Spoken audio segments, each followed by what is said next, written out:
Hi everyone, it's me Justina and welcome back to Investigative Selfism. Hey, the second season has begun. I'm sorry I've taken a bit of a break between seasons, but a lot has happened in my personal life. I've changed jobs. If you're watching this, I got braces. Like, that's a big deal for me. That's like a part of my identity. Like, I'm an adult with braces. It means something. It does, I guess. But I'm back and I have so many things I want to share with you that I've accumulated throughout the past 6 months and throughout my life, I will say. But yeah, so mostly new disciplines, new authors, new thinkers, just new resources that I really want to share with you, new concepts in general that can allow us to, dive more deeply into ourselves really, right? Investigative selfism.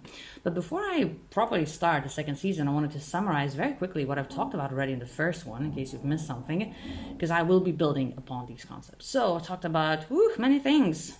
Language, the importance of talking empathetically and kindly to ourselves, how we can empower ourselves throughout the language, how we can create that sense that we have choice and agency in our lives, because we do, and how language can do all of that for us really. I've talked about leader's mindset, about the difference between shame and guilt, responding versus reacting. I talk a lot about habits, identity, commitment, the importance of quitting things that don't really serve us.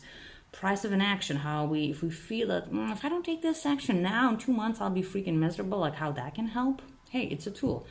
I talk a lot about integrity and how integrity or acting, according to our values, how it's really tough, but how when we don't do that, oftentimes we feel really bad, and like this is a frame on how we can discover why we're feeling bad, like what's happening in our lives that is not according to our values, and maybe this is exactly what's causing us that pain. So integrity, momentum, how to reach momentum, how to take that small step, see ourselves take that step and say, hey, I did that. Maybe I can do more. Let's see, right? Dopamine is being produced. That's good. I also talk about fear, right? How to manage our minds, right? When fear takes over. Because what is fear? Fear can be called a bad management of our minds and what we can do about it. And topics I really like personally, well, all of them I like, but deep listening and responding with empathy. They could be seen as, two sides of the same coin, but if anything, they're really important if you want to create intimacy with someone, if you want to make someone feel seen, which is not always that we get in a conversation, right, an interaction. Like we want that, so how can we create that for others? I think that's a very good question. So, I'm out of breath. Many topics I've covered, and I realized that if there's an umbrella a concept for what's coming and what came already, these topics, it's a concept that's like not sexy. It's not a good selling point at all, but that is the concept of discomfort. Doesn't sound great. Hey, you want to learn more about discomfort? You want to feel more uncomfortable in your life? Like, no, thank you. I think I'm fine. But yeah, that's what's happening, right? Forming new habits, being a better listener, not shaming ourselves, not shaming others. Like these things are not necessarily natural to us. Like we have to learn some things and unlearn some things, and that is uncomfortable. So the whole next season, with exception, I will make an exception and I will have a couple episodes that are a bit lighter and less grim, but meaningful as well.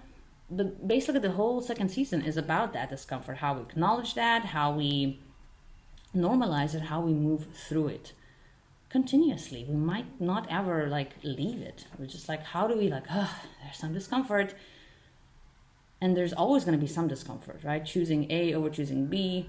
Let's say these two options have their own discomforts associated with them, and how do I choose the one that's more meaningful? I really want to, in other words, to encourage us to choose our discomforts wisely. I think that's very important. And I'll talk more about this in my upcoming episode just on that. But before I do that, I have a really nice quote that has been serving me as a reminder and I wanted to share with you here in this episode already. And that is, it's very simple really. It just says, ultimately, happiness comes down to choosing the discomfort of becoming aware of your mental afflictions and the discomfort of being ruled by them. And I think, oh fuck. That sounds true.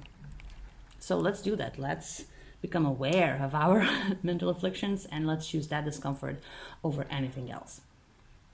So thank you so much for being here. Thank you for your time. Thank you for listening or watching this. Watching if you're on YouTube, listening if you're listening to this as a podcast. Yes, there are two platforms. pretty cool what I've done, yes, with this project. But most importantly, it's only cool if you're getting value out of it. So I hope you did, and I hope you stay to get even more value.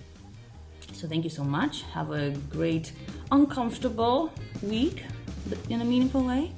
And I'll see you soon.